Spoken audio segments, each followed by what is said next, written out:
Abonnez-vous et cliquez aussi sur la petite cloche de notification pour ne rien rater de nos prochaines vidéos. N'oubliez pas de partager aussi la vidéo et de la liker.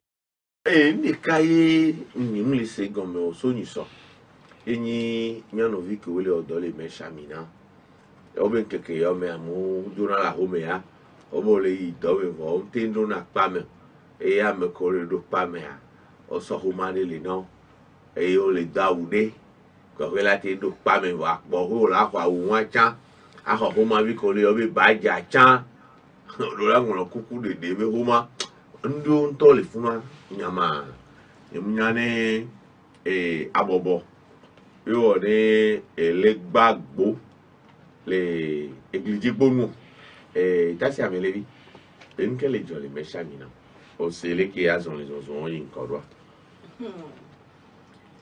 o blenzande e ba mole na sele ba ko me ola chola be yo ito me voi pa mo ko vetina ken boye ameduo do mo pata chetele do pa me o do son li nwele ameke we o le demona be wa do pa me ken wa waya o so homa de ken so dare homa de photo de ele alobeka ko mo vinya go objet demande de pardon.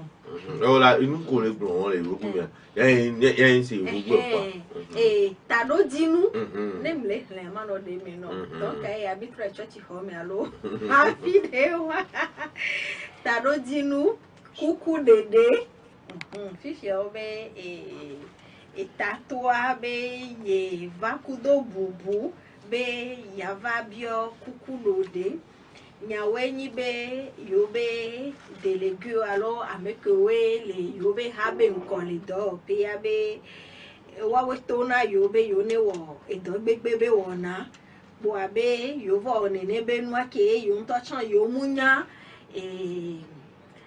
asi hoho alo veve alo grande enu kenti kudo le ke nwa nyira roi nyira voilà nyira ele ni grande begle ke la to so nene bi nwa mi wabe yo nto yo mu du ejesio enti abe enu antie yo le to yo be tato de kadi yo be chef de kadi be le coucou de deme to clojeje me hein. Pas de problème, me mettre à genoux pour m'excuser. Les coucous de demi, to clocher, mais yo va be yo a des coucous. Ye et yo balé blonchambe, alors yo promisi. Be yo le don bébé nene benois, be magba kwa me va vakio. Be yo magba wekio, ne oho yo magba ke ne oho yo. Wa o balé ye di le blombe et yo le mokpokpo mi. Ne etatogan directeur a yo le mon papa me be et la ho yo be coucou de Dieu regret dès que yo doje si yo be nous voir yo be vive c'est abe et la ho na yo et lettre ya et ye olanglo et ni condition sine qua non que yo blona be et yo la king belado e pa mi e go be wa be vive plus ta me dodo ayo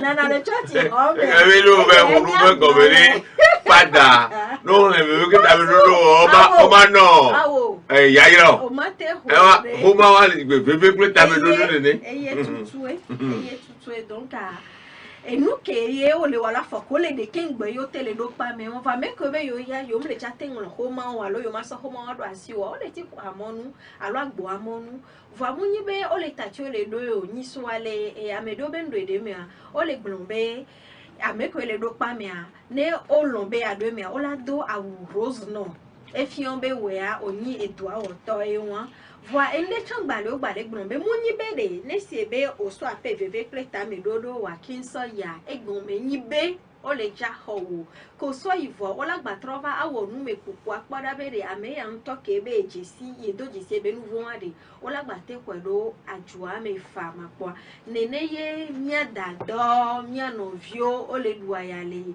amina be dowo pea eye won voa ha gbogbo do ejesi be afodede won munyo alo e ho ko pona syndicat be pupopo patogbo o titre be ele si bebe o le zian lo vido nkubidina edo to e won do amunyi be wa be e de kole oto aroa de be nyodo de yo condition de travail am de be nyon o le poebe veve pe ta me dodo ya ko so ivoade enu keye wo kaka emi wo do gbegbe wo na de enu ngba le ko pe a de be le jo voya ele ni remise en question gbogbo de kaka me don to cho blombe e won yo ngba wo ne de la no aho me do bu la di la wa e gba nyo so do won to abe dignité veve ko do na wa do kalo de ko lo won to wa do ko do wa e la na be e do wa ya o do la nglobe voa e won ajo le ku e do to we mayi ameke le kolomia be akpadi kloede e nya ya de nyin ton be ne va be no bio ma be nyima do ntia lo be nyima do nu eme do si be etumi vini ne a ele de funa klomi opata mi aba home ya amele ke wana dole ai ajo won amele funu mi mate no pon ne be nu emi la bonu yimi abe jubonu glo la be yo ya yo mje si amere pele yo be ko me ya da si jo lo kubiji no ne ma blom le se veve top mle se veve onyan kewa mjesi miano desia e wana dole funwa sande ne petroa e no kosana o mane no chana cuve le no voa no po no cha munye nu le yin won to kele o dole funwa o chana no ba so bito azovi la bruno e won le ni veve se na me wa azovi ayo va na no vale le cho cuve ke yo le funu voa o ba to dona ajobulio de o le manu la sa otro dona à côté de do e gamom le so e vile wa so la do de vieux sukulu o la home e nu so chala gba so eto avava mu de chan le so kaka wa chala gba so wa to gba so pe eyin veve kem le se egbe mi o la be o do lawo e veve preta me do king be la ye na le gbon be de ma to pan ko mi be ju bonu glo le ejumea e ma ponpo do da mi atoa do egbe o no egbe ya eya epo yin mi atoa ju ploto e fornya simbe yim le gbon egbe o no eya epo yin mi atoa ne jagbagba kaka ne bana instruction e du don no to ne wa po eyan wan gbo lo kaka yan la va ye nto gbo ejiti video o po be de ne se be ma wu la firi ade anjo ma u do lo plo o ko na hle ma u do lo ona do gbogbo to ni wa po yan po be amejrovi e fi be catholic to yin do ale mi ha me be ko se me a ma u do la plo ha do la de le po ha ma de la firi oh abe ko ko we ka me be yan om le mi po ho si ajo le vovo la fille ya me se me be le po to le po ade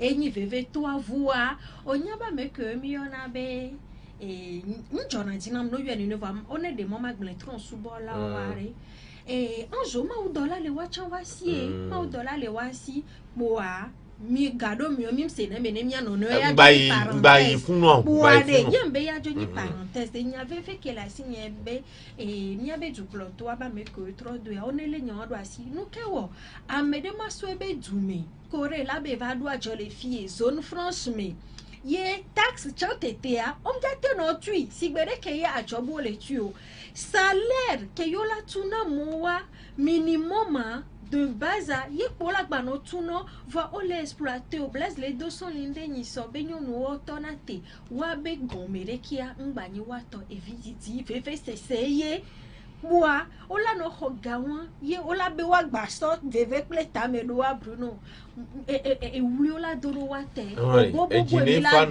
joji nyanyere ka yo lo joji sire nanu bless ke am le video le am yo po ojo le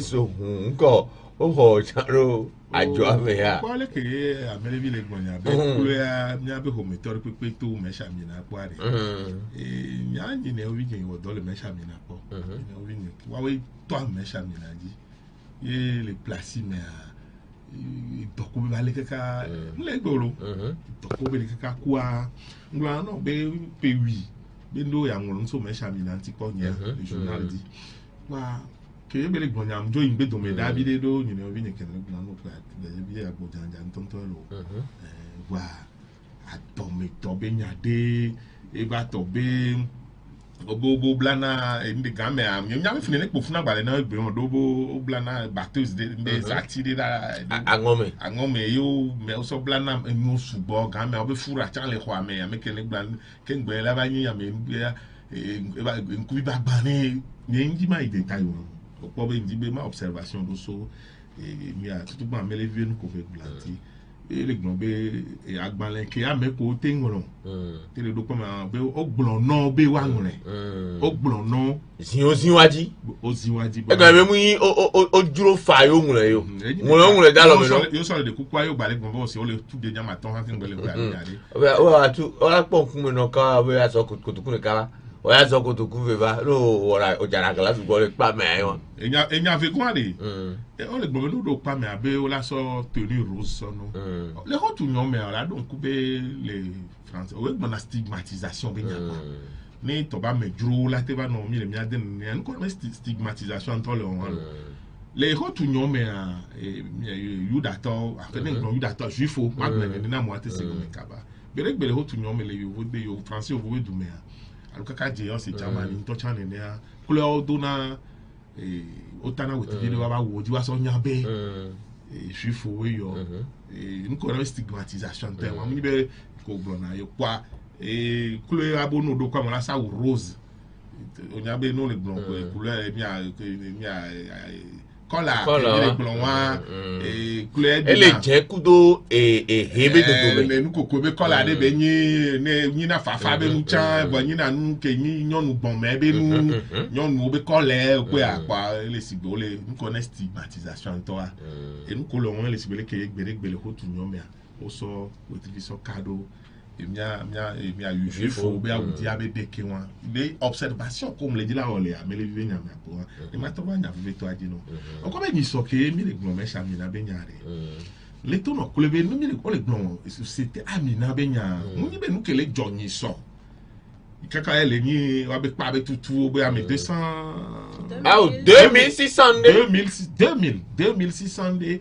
me mu fifi be nya yo do c'est payé à nena enya on pepele o isadi si belo ko la be o ya mo tro le dira kwa me pouvoir bo dira la enu kan ti o le wo no ado ade o la se gon me fifi o la se kan ti o enu ko o ti o me lo no do la se gon e bo ngbon jire bo mbla bo tutu ba le gbo no be so gberegbe a e do wa be nya le ko zana do viodo ku aba peto a onya nyimnya be nya wan yu alo nu po to na se le nya mi to na ko ju vi alo Jet Li nu ko abede ko be la to ya nya wan yu Jet Li alo Bruce Lee do du won mi to be nya alo nya ha mi to na ko ju vi ko ku nu le fi pa cha to ya kleso e nya won le ho ye egbe enke neji la de fe Bruno ne amere nya me duro le amejuro nu gbe gbado ajodo pe la amejuro tu me ki ye te se dodo koji po abe ame 2000 menya akpe v alors femme de ko divo o ne be na home a c'est les big na gang be me kule a edo na ko de gan yi français o vola be il est culotté on les forme de ko e police eni en souvent to que ma sofia nke ka menye ya mi le gbon le fi be enu ke le jo wa be hia be mi be ploto mi be nkono to ameko bi oni mi apeto wa be tu to wa ameko ni se gengba no ba ma tro ba do gengba no ameko be oni mi apeto wa do le gemme ke fi de responsabilité le a enye ke ni tu me via chama no do tu ameko ni mi apeto wa ekon we le gun yesu be we gun mulo ye emi a ye mi le gun fi be hia be wa to afo nya wa me ne glon to chambere nyam ba ko ejilo nyabe de Victor bono hwatwale wasi mi we po 74 mi septembre ayo vo si me be no ke do keme ke na do mi di nationalisation totale mi hwele wasi o te be convoquer mi le e yo vo be togolais phosphate mi phosphate be na lo mesh 50% mi gbagbe Togo yigba mi ato simdo le pario be simdo le pari gan 74 mai 74 Togo oui pour ton mais comme il doit ko han le lo to blaise ça la po na le school ça nous le appelle les maris reine ça nous c'est nyana c'est kaka il y avait notre de baptême wa gangbe to han jona après quand ta ko han vivi na wa bi le gbon nyawa ni so wa aya me mi pom poro nkenti me mi pom poro aya me do are le to me o me o po nu ko kike ya ambrosi gbon fifia ken gbo ne ne bi la ba be me miakata mi le gbɔn be dudɔnɔtɔ ke kpɔna tɔ be nyɔdzi kele nyi Gilbert Bawara awetɔ Gilbert Bawara ministre de la fonction publique Kunde du social. travail et du dialogue social mayo titre non bébé fi kele jɔdzi na le dialogue social miakata mi le gbɔn le fi ebe la tɔ afɔ nyama me ko la yɔ jɛtili alo wɔn yɔa la gbe nya ne. la yɔ Amina Sala ba petɔ jɛtili nga le yɔ jɛtili na mɛ ooo alo te Kim nye ŋu mɛ o la yɔ amɛ adzɔ ba petɔ. ɛnyɔ nbɛrɛ miakata mi le do gbe da bɛrɛ dudɔnɔtɔ la yɔ amedzra ne ba gbe nya ne bɛrɛ leke edu ame le dzi la de duna mo ya ame akpe eve poe dia o ma te alors femme adin o ma te tu dɔ pe ko atati o la ya voire le tome o me are le tome o me are funu tɔ nya bɛ gble le wa funu ye o bɛ sɔ plengo pɔte asɔ ka yesu ale funu sɔ hɛ binu dada sɔ yesu aba blaise vi nukɛjɔ nukɔsu tome kɔsu nyawe are ne tɔ be hunya kele jɔ la mi na wọn do fi kebe la do a.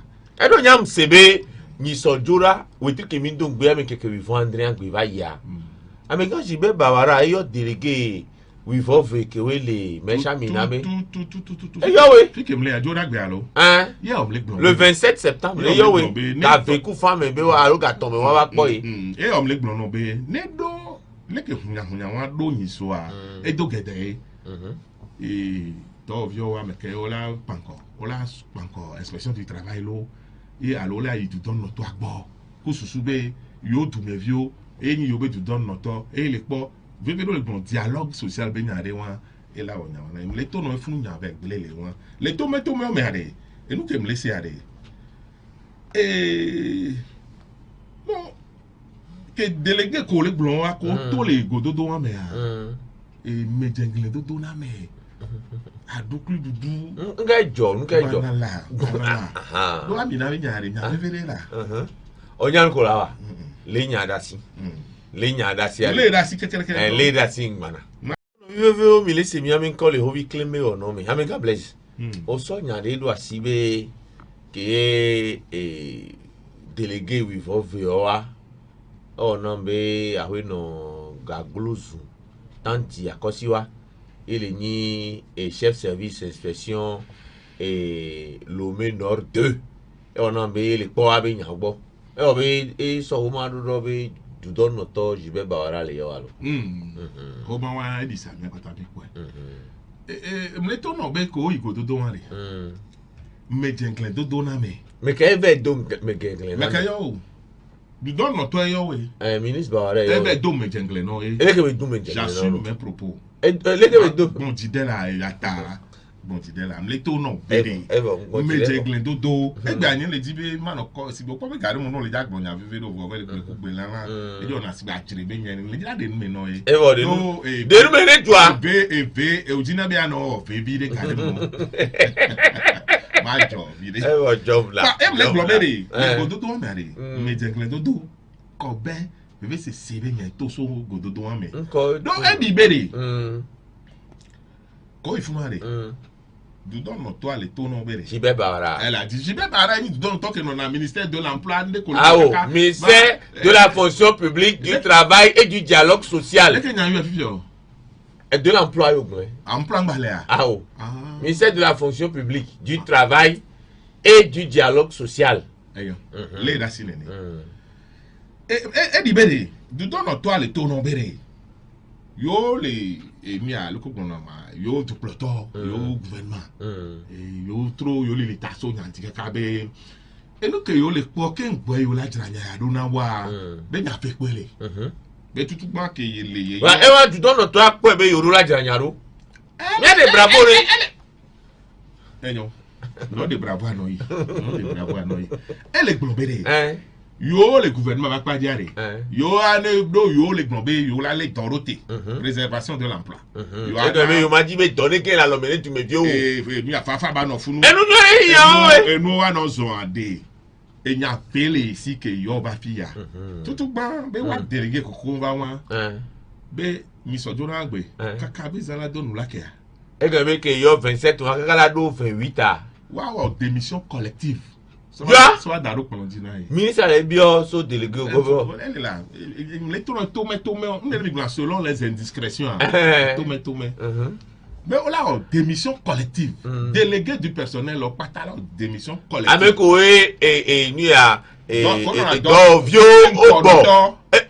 Donc vieux au bord, d'accord non. Mais non pour le tant que on a konya no. Bruno, do les globéré. On a so we démission na, on a trop organisé élection bu. On a trop chamé bu.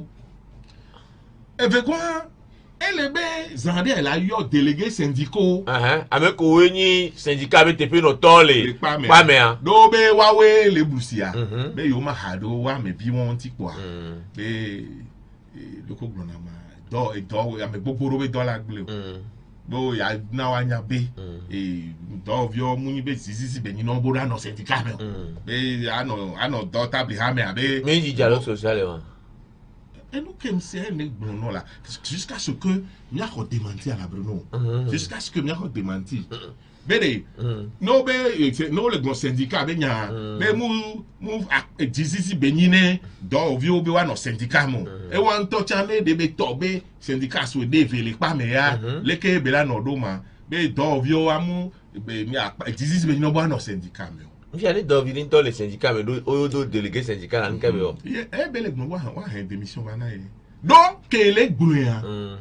Wa nyabe. Et des coups d'état nous no exemple inter là niveau. Eh comme yo ki nyawo. E nyabe be nyalo. Bere que les gouya nem des coups d'état yo wa e anto exemple yo là ni. E be gwa be munyi do kenti ke du donne notre mais ton rété pour un peu quoi y a les ports les réseaux sociaux dit les on y a les dopoa mais du mini mais du donne notre mais ton que on va même abonner on y bon y a quelqu'un que les bleno ya information et les bleno bois bien non et les non nyanya nanai y a les bleno be que wa ho ya lo ma ho le roi mais fia non y a jusqu'à ce que démenti baba hello mais et là non difficile tiens.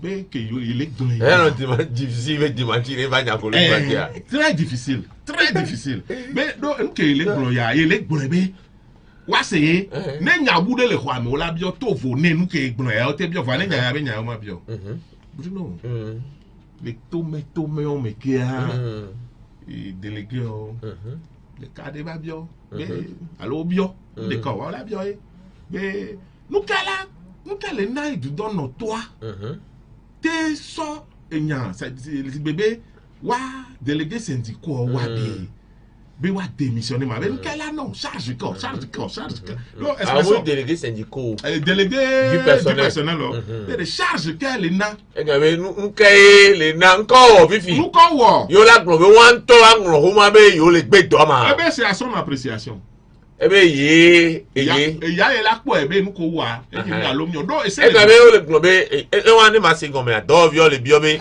e nyaka yo peto le so do yo nti ma nyaka yo peto le so do nti kaka du don no to le globe yo a de démission collective ma e gabe wa keke o la bo lo homa be yo ma délégué du personnel ko yo la trop d'accord bu yo aso amebu ye la ba ko délégué syndicat yo nto le nu ke yo la nu ke ye la glokuwa ya aso panko wa benu ke jena wa le si yo le bio le kwa me le tome o me be nu ke yo peto aso kuyo nya ke be so le kuyo ma ye du don to be ye le ke po le ye la po lo ese gun be ne do pere ja nya me e do la angro humaro da du don to la motiver du don to la se gun me vo bo wa nya be em te ne gbo no ero na me de gba click du don notoire que non le ya ah la jare di ma se nu go me la du don notoire le ça de le bien na français gbe le gbo no le no dia ma version française na do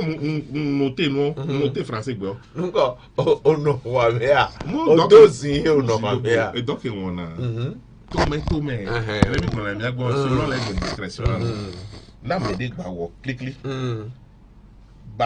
ba nyabe ibe nyanya ele madamada e go ola nye poe ma kula mada ibe ele madamada ele poe wa kula me le ke ye se to me odua na no de le bi obe o fofo Fofo le wel wa melo. Allo miato. Miato. Ah, bobo nyenye me. En toute humilité. Comme un père et ses enfants. Nous seignons ça, donc, tu vois, il y a des sociétés à photo là. Les délégués du personnel ou ministre, voilà, nous avons grand frère et nous, papa.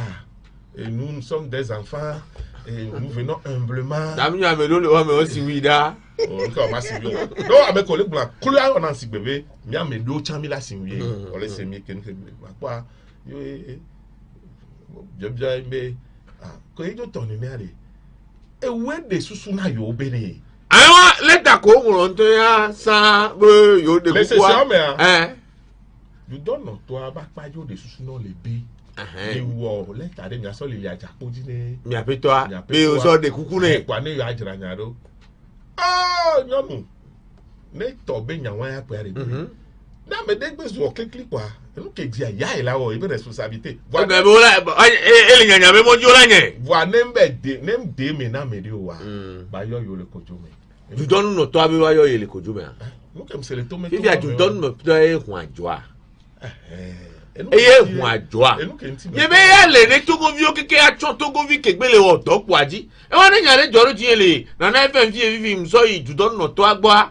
You don't know to na be ìlànà ọ̀la nyàm ní ebe ma kúlọ̀ yìí kojú mẹ́ à. mleto nọ be kúlẹ̀ ọ̀sìn bèbè fún yóò bẹ̀ kápẹ́lẹ̀ ń pọ̀tẹ́ ní Yéṣu àlẹ́ kúlẹ̀ fún yóò bẹ̀ sọ èmi ẹ̀hẹ́nu dáadáa àwísànù kàdíà sọ́tọ̀ àpárìká ní Yéṣu à yé bẹ̀ ńẹ́kọ̀ lẹ́sẹ̀ à. dọ́ ẹnukẹ̀lẹ̀ jọ lè mẹ́sà mi. ebe gbọ́n bẹ́ eli lama sabata. ẹnukẹ̀lẹ̀ jọ lè mẹ́sà mi. Ne yovo amedro wa on do gode gan wa mate 2641 et plus employé ame Kenya amedro wa le odo le mi agbo a ele cité quoi la nya me e va mi sento nya bo be eni a to bo ne wa ele marqué aussi bele ko marqué juif o ne le emi a deuxième guerre mondiale ga me be wa no ta certificat eni a e fi kem le gina yi enu kele de funa le nya me ai banana eni Bruno nu kele henya ba o ne nu kele henya ba do e ba yo o nye ndo ne document document mi ona emi le you are that's why fi de po no kule enuke biobio ko ye matro na biobio ko ye gbonji ma no planchi ma le le ngba wasro jani o kule ona sigbe no nye jake to amina kule nyawa o ye no na ruka ya amina do pe jona jira kwa amina be nyare alo amina re to agbe o me bayi nyem jesi de o if him le wo tutu be ni suffer pa do se ja example I don't know o pa ja be ke bi le gba de Bruno amina be nya ya enu ke dia emi le wo ya ye ne amere so e ye nya o ye po nya me ke ja so e be nya kaka do to nya we mi le wo nya yo do o ma te bo o nya to go bi 2600 le dore me ye nyem se hwan ke di o yo bo hwan anu ke mi ale se go be o si be ame korora chomya jojo le ni Ponce Pilate are ni wa fe le sokufia na Ponce Pilate e sokufia na Yesu nu ka ye ame o le bi nu ka le hen abiti avant o bere le amina ko le glonwa tout le monde au bulletin de père e gan be wetri kuku be homa ko so tuna fename a mo le wa si o wa gba ni korobo na ni la de mo le ho man to me ma ba pe no fi je o be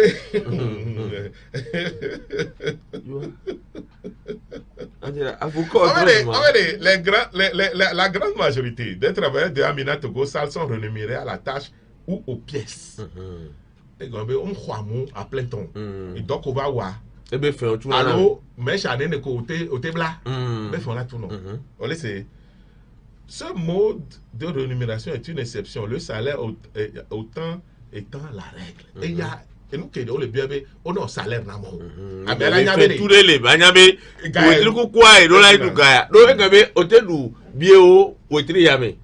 Wetri de toi mais otedu poloton. Wetri de vatema otedu biandre pa. O subo wa no mbla me sha subo wa. Wa e le globe e va e do na gare me a be amova kona kotokure ka ko fa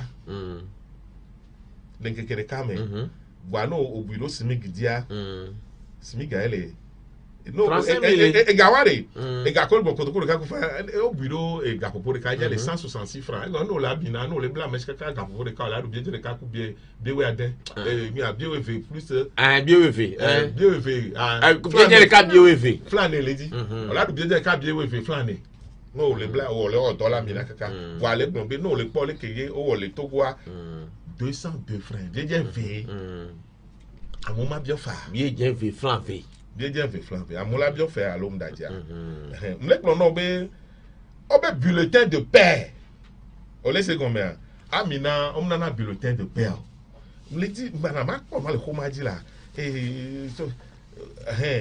obe l'article 163 du Code du travail fait obligation à l'employeur de délivrer un bulletin de paie aux salariés lors du paiement des salaires. L'article 166 du même code impose à l'employeur les informations qui doivent figurer sur un bulletin de paie régulier. Par ailleurs, français. Par ailleurs, l'article 46 de la Convention collective de la zone franche oblige l'employeur de faire apparaître clairement sur le bulletin de paie des différents éléments de la rémunération, la catégorie professionnelle, la nature de l'emploi occupé. Pour couronner le tout, l'arrêté numéro 012 fixe la contexture du bulletin individuel de paie. On le comprend. Force est de constater. Force est de constater qu'à Amina, la présentation du bulletin de paie remis au travail n'est conforme en aucun cas à ces éléments, c'est-à-dire pertinente, c'est-à-dire nous créer. Et c'est à bon. On a de quoi dire. On a de quoi dire. Et au lieu de bulletin de PA, on a état de contrôle. C'est la Gestapo là-bas. C'est la Gestapo. Bulletin de PA, état de contrôle. C'est la Gestapo. Et on les doit au rose namo. Gestapo a Hitler avec un bébé. Non, on les stigmatisé à mon. On les photos d'amour. On les d'amour d'aka. On les d'amour d'abo. Yo le diamoda bo ne ta rosare on le lui fait état de contrôle bulletin de paie encore ko na be kapla na FM pia ya ko ezuna mo pataka ba bulletin individuel de paie le keke alors dia bulletin individuel de paie wa gbo na be état de contrôle o ma biofa na unu o kele ho ma me je ministre quoi no mo bo site ko lo grève ayo la munyi aussi te kule obiobio le to no be biobio nyakem le to no be ya pe chambe ya pe wi va ye yare e nu yo pepe ke mi le gbon e ke po ya me ko na ni ga me are o gbon na so do pe ya ti la nu ke o kaka mi le gbon mi le de 2021 me gbe nya 98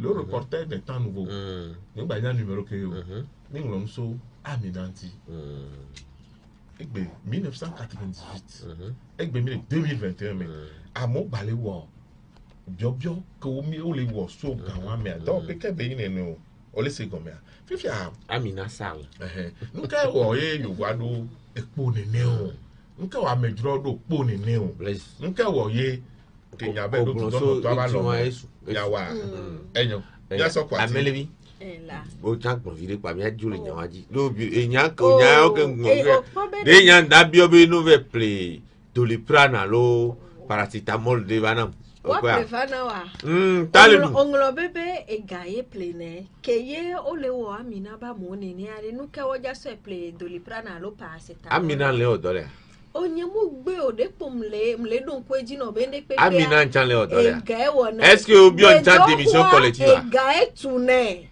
Ega egbo na patapọ are mbenya o keke nse vivia ena ekan le dun le tadi no pratique ma na manu jara gba yinya o se ni attention e da iji na ore enye munya o se nya o egbojo mvire o se ni attention yo kuno opo bere edu ya kememile a ela de fumbe amere la sojuta la vala no ma glede ke bole malmené edu mevioa e de fun ye edu don no to sigbede ke tutu ye bless do e son libe le to te po démenti ela no yinenia e changba de fun sugbon to doa opo bere de ameko yo na be edu don no to wa de e dosola yo nyina du mevio Mouni bon vers les bureaux de me, à nos climatisation au top de me, à nos côtes me changeant, et yo awo.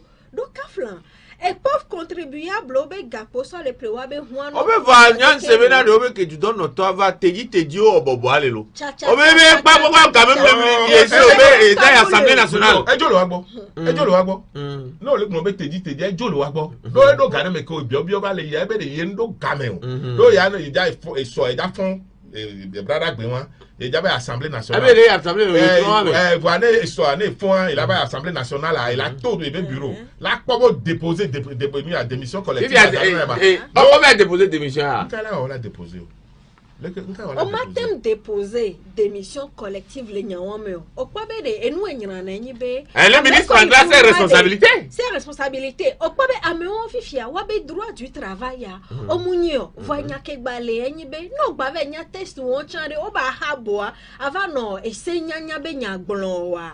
Et la nabe mlek blonsambe du dono toabe et dosovi benina du mevio et la chonwa dit et yamate no tonobe on est déposé démission collective là il a failli français bendo et il a failli et jago donc enti ya de dagba il a failli dagba mate gblongbere gbede o nu eto ela nyi bede amedrovi ko va les yan lo vi don kuvidina togo vio wa ola pu alota no la be a onu waju ya me amede mu wone o. Je ne t'ai jamais vu aussi émotive. Bruno, je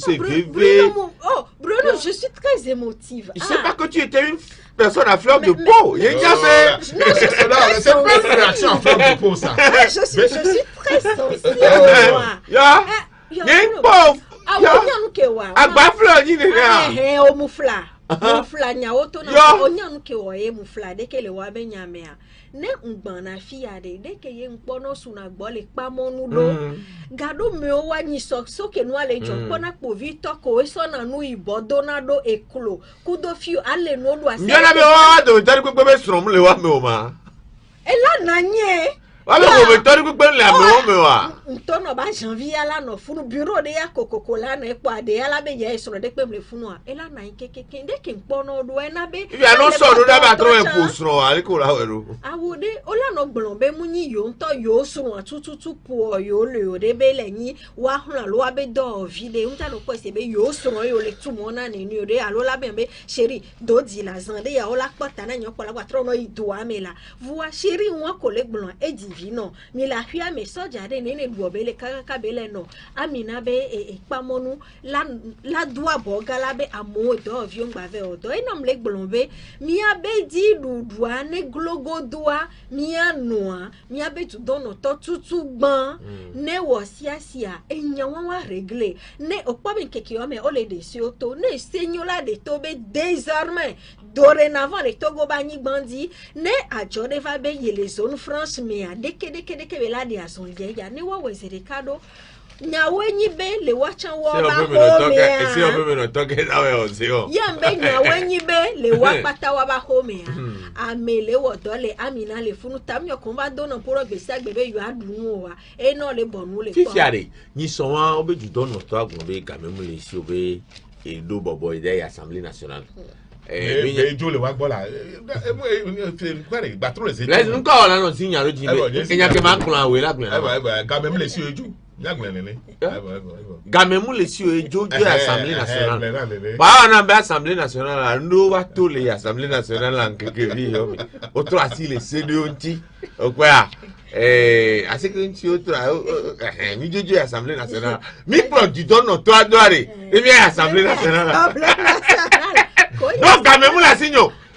Midole mesha miname nyawaji gamemu la signo madio Assemblée nationale. Ya mesha miname na kunja no kulegbelo. Enyam ni Assemblée nationale. Mesh couleur numéro 1 be nyanglo mesh couleur numéro 2. Ayam nyiro na subo. Ni Assemblée nationale. Likez la vidéo si ce n'est pas déjà fait. Laissez aussi votre point de vue en commentaire.